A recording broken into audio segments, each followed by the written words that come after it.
Hi everyone, welcome back to my channel. तो दोस्तों, आज आप सभी लोगों के लिए टीवी सीरियल अनुपमा के लेटेस्ट एपिसोड के नए नए अपडेट्स लेकर एक बार मैं फिर से हाजिर हूं।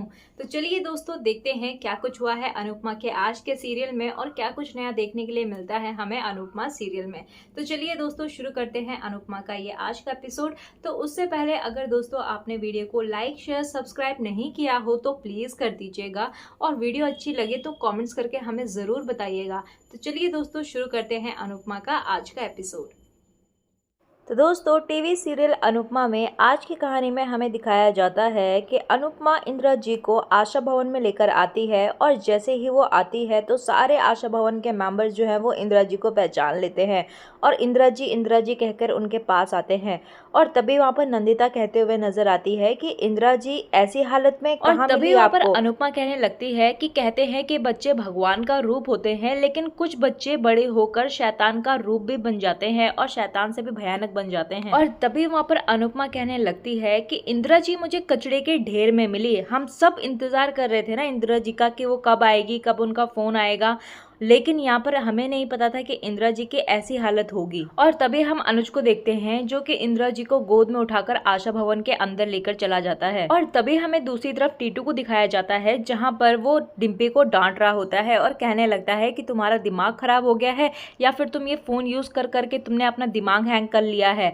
और वहीं पर डिम्पल जो है वो उसको कहने लगती है कि प्लीज टीटू, इतना ज्यादा ओवर रिएक्ट करने की जरूरत नहीं है। और तभी वहाँ पर टीटू जो होता है वो डिम्पी से कहने लगता है कि ओवर रिएक्ट तो तुम करके आई हो अंदर। वो टीचर जो थी वो आराम से रिएक्ट कर रही थी, आराम से हमें एडवाइस दे रही थी, लेकिन तुम्हारी बदतमीजी की वजह से अब बात जो है वो और भी बिगड़ जाएगी। और तभी वहाँ पर टीटू कहने लगता है डिम्पी से कि तुम अंश की माँ हो, लेकिन तुमसे ज्यादा फिक्र तो उस टीचर को है, और आज की डेट में कौन ध्यान रखता है इतना। और अंश जो है वो पूरी तरह से बिगड़ चुका है और उसको कंट्रोल करना बिल्कुल मुश्किल होता जा रहा है, और ये बात तुम अच्छी तरह से जानती हो, लेकिन फिर भी तुम ये हरकतें कर रही हो। और तभी वो कहने लगता है कि जो कुछ भी हो रहा है ना वो तुम्हारे और पापा की वजह से हो रहा है, क्योंकि तुम दोनों ही उसके ऊपर ध्यान नहीं देते। और तभी वहाँ पर डिम्पी कहने लगती है कि टीटू, मेरा मूड खराब हो रखा है, मुझसे बात मत करो, जो करना है बाद में बात करना।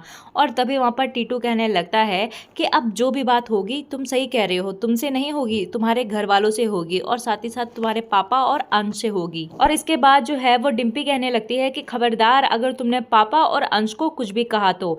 और वहीं पर टीटू कहने लगता है कि बात तो होके रहेगी। और तभी हमें दूसरी तरफ शाह हाउस में दिखाया जाता है, जहां पर टीटू जो है वो बा को सारी बातें बताते हुए नजर आता है। और तभी वहां पर डिम्पल कहने लगती है कि बात को बढ़ाने की कोशिश मत करो। और तभी वहां पर टीटू कहने लगता है कि बात ना बढ़े, इसीलिए मैं ये सारी बातें जो है वो बा को बता रहा हूँ। और तभी हमें अंश को दिखाया जाता है, जो कि माही की नोटबुक छीनकर जो है वो भागते भागते उनके सामने आता है। और तभी वो जो है माही कहने लगती है कि अंश को देखो, मेरे नोटबुक जो है वो फाड़ रहा है। और तभी वहाँ पर अंश कहने लगता है कि अच्छा, मेरी शिकायत कर रही है, और वो जो है उसकी नोटबुक फाड़ कर फेंक देता है। और तभी ये सारी हरकतें जो है वो अंश की देखकर घर वाले काफी ज्यादा हैरान हो जाते हैं कि अंश जो है वो इतना ज्यादा बिगड़ गया है। और तभी वहाँ पर ईशानी भी कहने लगती है कि अंश ने मेरी डॉल भी तोड़ दी। और ये बातें सुनकर टीटू कहने लगता है कि ये रहा हमारा बेटा, इसे भी तुम शरारती कहोगी ना। और तभी हमें डिम्पी को दिखाया जाता है, जहाँ पर वो अंश को कहने लगती है कि अंश, ये क्या बदतमीजी है, तुमने माही की बुक फाड़ी, समझ में आता है, लेकिन ईशानी तो तुम्हारी कजन है ना, तो तुमने उसकी डॉल क्यों तोड़ी। और ये बातें सुनकर डिम्पी के मुंह से सारे घर वाले जो है वो हैरान हो जाते हैं। और यहीं पर किंजल भी जो है कहते हुए नजर आती है कि तुम ये क्या सिखा रही हो अंश को कि माही जो है उसकी कजन नहीं है और ईशानी उसकी कजन है, तो माही के साथ उसको मिसबिहेव करने की परमिशन है। और तभी हम देखते हैं कि डिम्पल और किंजल के बीच में जो है वो बहसबाजी शुरू हो जाती है, और अंश जो है वो हंसने लगता है और कहने लगता है कि मजे से लड़ो, वाओ कितना मजा आ रहा है, मैं अपने लिए पॉपकॉर्न लेकर आ जाऊं क्या, फिर उसके बाद आराम से लड़ना। और तभी हम देखते हैं कि टीटू जो है वो अंश को डांटता हुआ नजर आता है। और वहीं पर डिम्पी कहने लगती है कि मेरे बेटे से ऐसे बात करने की बिल्कुल भी जरूरत नहीं है। और तभी वहाँ पर टीटू जो है वो डिम्पी को भी चुप करा देता है उसके ऊपर चिल्ला के। और वो अंश को भी कहता हुआ नजर आता है कि अंश अंदर जाओ, वरना मेरा आज हाथ उठ जाएगा। और तभी वहाँ पर टीटू कहने लगता है कि मैं जो है ये तमाशा करना नहीं चाहता जाता था, लेकिन अब मैं थक गया हूँ, मेरे सर के ऊपर से निकल रहा है सब कुछ।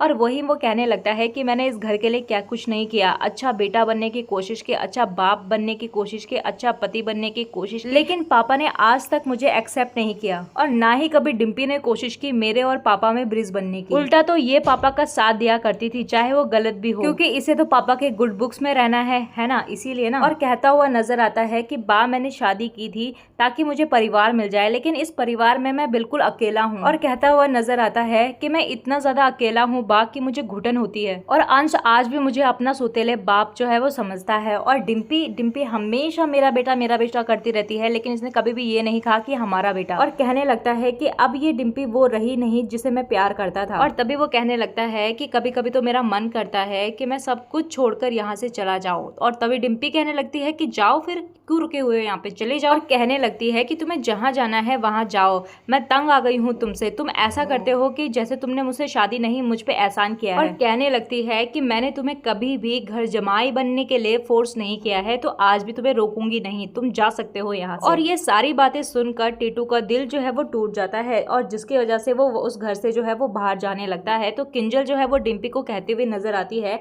कि डिम्पी प्लीज उसको रोको ना। और डिम्पी जो है वो बिल्कुल भी रोकती नहीं है और वो भी वहां से चली जाती है। और तभी हम देखते हैं टीटू को, जो कि रोते रोते जो है वो घर से बाहर निकल रहा होता है। और तभी हमें दूसरी तरफ इंदिरा जी को दिखाया जाता है, जहां पर आशा भवन में इंदिरा जी को होश आ जाता है। और तभी हम देखते हैं कि बालाजी कहने लगता है कि इन्हें देखकर लगता ही नहीं कि ये इंदिरा जी है, आखिर इनकी हालत ऐसे कैसे हो गई, और ये यहाँ से तो इतना खुश होकर गई थी और अब देखो ये कहाँ पर मिली। और वहीं पर हम देखते हैं कि अनुपमा और अनुपमा के आशा भवन के लोग जो है वहाँ पर सब इंदिरा जी के सामने खड़े हुए होते हैं और इंदिरा जी से पूछते रहते हैं कि आखिर आपकी हालत ऐसे कैसे हुई। और तभी हम इंदिरा जी को देखते हैं, जो कि रोते हुए कहने लगती है अनुपमा से कि क्यों लेकर आई तू मुझे यहाँ पे, मुझे वहीं पर मरने के लिए छोड़ देती।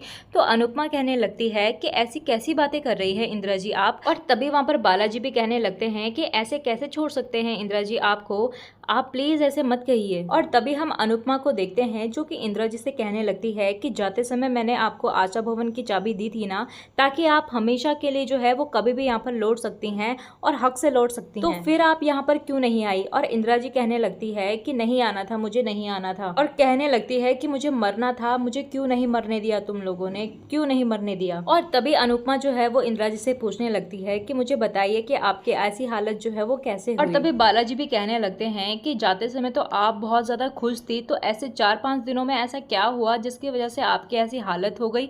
और ये बात सुनकर तो इंदिरा जी जो है वो काफी ज्यादा जोर जोर से रोने लगती है। और तभी वहाँ पर इंदिरा जी बताते हुए नजर आती है कि जब मैं वहाँ गई तो वो मेरे साथ 2 दिन तक तो अच्छे से पेश आए, लेकिन तीसरे दिन जो है मेरा बेटा मेरे पति के इंश्योरेंस के पेपर लेकर मेरे पास आया और मेरा नाम हटवा के अपना नाम जो है वहाँ पर वो अपने आप को नॉमिनी बनाना चाहता था, जिसकी वजह से मैंने जो है वो साइन करने से मना कर दिया। तो वो मुझसे रूठ गया और गुस्सा हो गया, और जिसकी वजह से उसने मेरे से जबरदस्ती की और मेरा अंगूठा जो है वो जबरदस्ती लेने लगा। और तभी वहाँ पर इंदिरा जी कहने लगती है कि जब उसका बेटा जबरदस्ती अंगूठे के निशान लेने लगा तो उन्होंने अपने हाथ बंद कर दिए। तो वो इस बात से और ज़्यादा भड़क गया और उसने जो है इनको घर से बाहर निकाल दिया और कमरे में बंद कर दिया और वहाँ पर भूखा प्यासा रखा। वो कुछ खाने को नहीं दे रहा था और फिर उसने उसकी बहू जो थी उसने भी उसको सैंडलों से पीटना स्टार्ट कर दिया। गुस्से में आकर उसके बाल भी काट देती है वो उसकी बहू। और तभी ये बात सुनकर अनुपमा जो है वो काफ़ी ज़्यादा शॉक हो जाती है और साथ ही साथ आशा भवन का पूरा परिवार जो है वो काफ़ी ज़्यादा हैरान हो जाता है ये सारी बातें सुनकर। और तभी वहाँ पर हम देखते हैं कि इंदिरा जी रोते हुए कहती है कि जब कुछ दिन बीत गए तो उनको लगा कि कहीं वो इस कमरे में मर ही ना जाएं, तो उन्होंने उसके बेटे ने उसको उठाकर कचरे में फेंक दिया।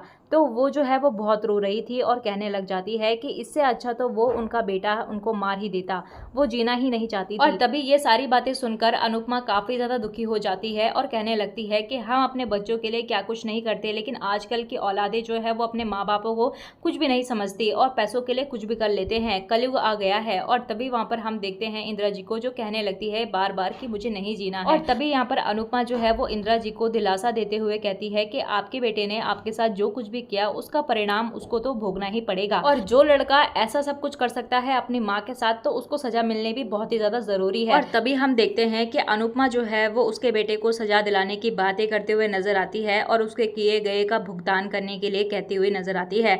और तभी इंदिरा जी जो है वो उस पे हाँ में हाँ मिलाती है और इस बात के लिए मान जाती है और अनुपमा जो है वो इंदिरा जी को अपने गले लगा लेती है। और तभी हमें टीवी सीरियल अनुपमा में आगे देखने के लिए मिलता है कि तोशु जो होता है वो अपने किसी दोस्त को बुलाता है और उससे 2 लाख रुपए उधार ले लेता है और उसे कहता है कि मैं तुम्हें ये सब डबल करके दे दूंगा।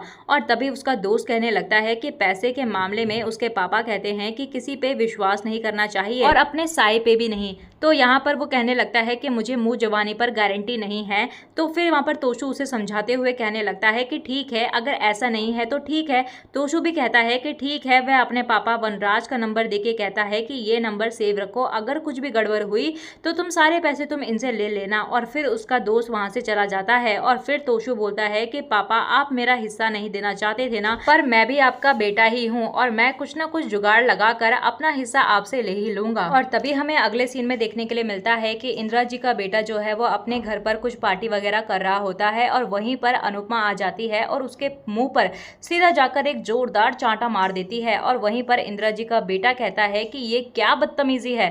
और तभी वहां पर अनुपमा कहने लगती है कि चुप। और फिर वो कहने लगती है कि जो कुछ भी तूने अपनी माँ के साथ किया ना, ये उसी का नतीजा है। और तभी हम उसकी वाइफ को देखते हैं जो कि अनुपमा में चिल्लाने लगती है और बोलने लगती है कि ये क्या बदतमीजी कर रही हो।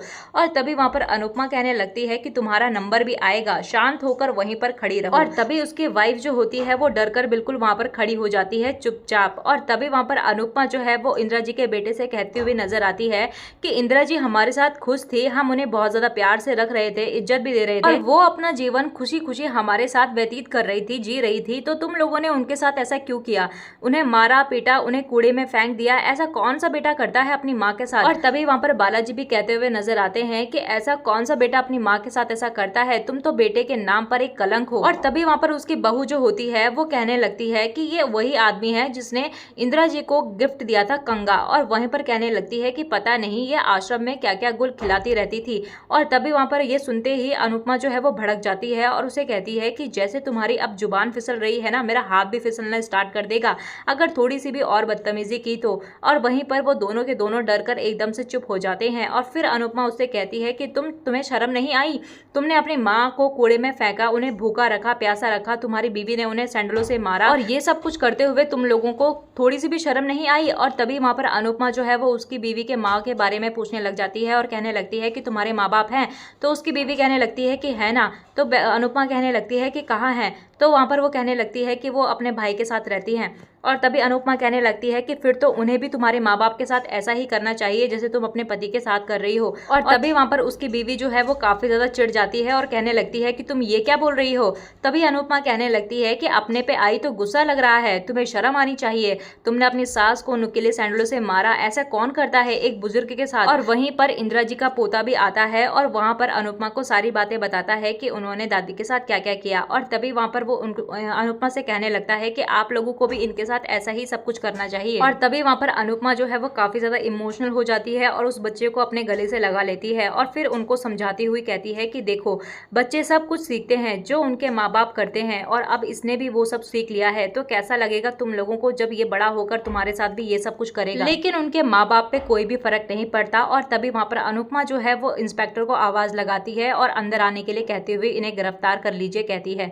और ये दोनों जैसे ही इंस्पेक्टर और पुलिस को देखते हैं तो ये गिर गिराकर जो है वो रंग बदलकर उनके पैरों पर गिर जाते हैं और कहने लगते हैं कि अनुपमा जी मुझे माफ कर दीजिए, मैं आगे से ऐसा कुछ भी नहीं करूंगा और मैं अपनी माँ को अपने साथ रखूंगा, उन्हें प्यार से रखूंगा और अब आपको कोई भी शिकायत का मौका नहीं मिलेगा। फिर ये दोनों जो है वो गिड़गिड़ाने लगते हैं, लेकिन अनुपमा समझ गई थी कि ये दोनों मगरमच्छ के आंसू रो रहे हैं। और तभी हमें सीरियल में आगे देखने के लिए मिलता है कि आशा भवन में सागर जो होता है वो इंदिरा जी को दवाई दे रहा होता है और मेडिसिन लेने के लिए कहता हुआ नजर आता है। लेकिन यहाँ पर इंदिरा जी जो होती हैं वो गोलियां लेने से मना कर देती है और कहती है कि मुझे नहीं जीना है, मैं क्यों दवाई लूं। और तभी वहां पर हंसमुख जी भी इंदिरा जी से कहते हुए नजर आते हैं कि आप दवाई से क्यों नाराजगी दिखा रही हैं।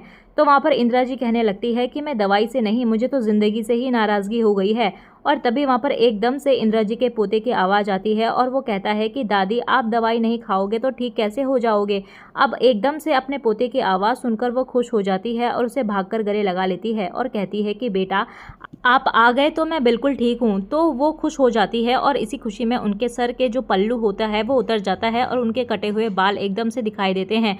तो वो उनको छिपाते हुए कहती है कि बेटा तुम यहाँ कैसे हो। तो उनका पोता कहने लगता है कि दादी आप छोटे बालों में बहुत अच्छी लग रही हो। और तभी वहाँ पर इंदिरा जी कहने लगती है कि तुम्हारे मम्मी पापा कहाँ हैं। तो एकदम से हम देखते हैं कि अनुपमा और अनुपमा के साथ जो है उसके माँ बाप और पुलिस भी साथ में आ रहे होते हैं और सब लोग अनुपमा और उसको देखकर जो है काफ़ी ज़्यादा हैरान हो जाते हैं और इंदिरा जी से कहने लगते हैं कि मुझे माफ़ करना, वैसे तो आप इनकी शक्ल नहीं देखना चाहते होंगे लेकिन मुझे मजबूरी में यहाँ इनको लाना पड़ा। और एकदम से इंदिरा जी अपने बेटे को देखकर सन हो जाती है और काफ़ी ज़्यादा परेशान हो जाती है। तो इसी तरह से आज का ये सीरियल यहीं पर एंड होता है। तो दोस्तों आप लोगों को इंदिरा जी की हालत देखकर और उनके बच्चों की हालत देखकर कैसा लगा, हमें अपनी राय कमेंट सेक्शन में ज़रूर दीजिएगा। और आज की ये वीडियो पसंद आई हो तो वीडियो को लाइक शेयर सब्सक्राइब करके ज़रूर जाइएगा। मिलते हैं आपको नए अपडेट्स के साथ, तब तक के लिए नमस्कार।